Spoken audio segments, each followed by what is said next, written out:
स्वागत है कहानी क्राइम की 2.0 में। दिल्ली के दिल दहला देने वाली कहानी की शुरुआत करते हैं। दिल्ली के शाहबाद डेयरी इलाके में हुए साक्षी हत्याकांड मनोवैज्ञानिकों ने हैरान करने वाला खुलासा किया है। मनोवैज्ञानिकों का कहना है कि साहिल द्वारा साक्षी पर बार बार चाकू से हमला करने का एक बड़ा संकेत है, क्योंकि आरोपित साक्षी के फैसले को स्वीकार नहीं पा रहा है।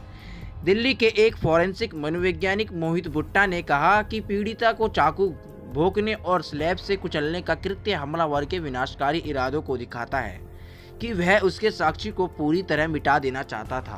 पीड़िता आरोपी द्वारा एक से अधिक बार चाकू से हमला करना आमतौर पर उसके अंदर के गुस्से को दिखाता है। क्लिनिकल साइकोलॉजिस्ट वंदना वी प्रकाश ने कहा, हमले की विविधता हमलावर की हीन भावना और कम आत्मसम्मान की हद को दर्शाती है।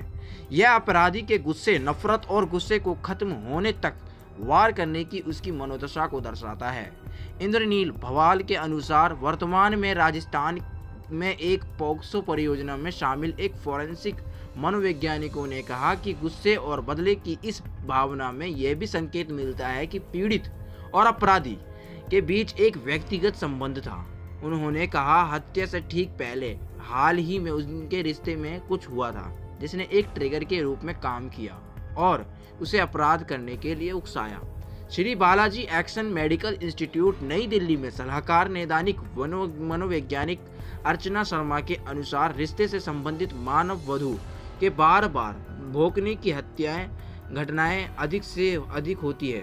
पीड़ित और हमलावर के बीच ईर्ष्या या अशांत भावनात्मक संबंध कारक हो सकते हैं। साहिल के अहंकार को पहुंची थी ठेस, और यह पूछे जाने पर कि साहिल में इस हताशा, घृणा और ईर्ष्या का क्या कारण हो सकता है, प्रकाश ने कहा कि संभावना की साक्षी की अस्वीकृति से उनके अहंकार को ठेस पहुंची हो।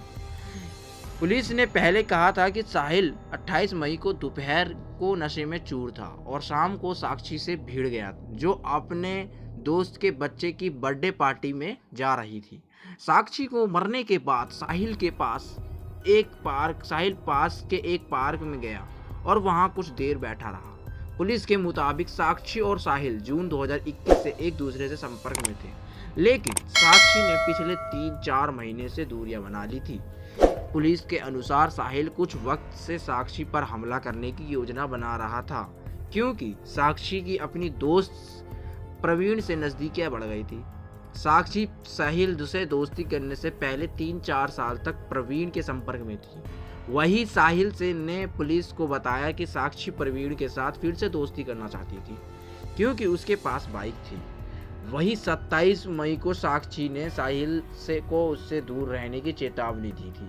उस वक्त वह अपनी दोस्त भावना और अपने बॉयफ्रेंड झबरू के साथ थी। पुलिस ने बताया कि झबरू ने भी साक्षी के पास आने पर साहिल को पीटने की धमकी दी थी। इससे 8 दिन पहले युवती का साहिल से संबंध टूट गया था। शाहबाद डेयरी क्षेत्र में 16 वर्षीय साक्षी पर चाकू से दर्जनों वार के बाद पत्थरों से कुचलकर उसकी हत्या कर दी। उसके शरीर पर चोट के 34 निशान थे और खोपड़ी टूटी हुई थी।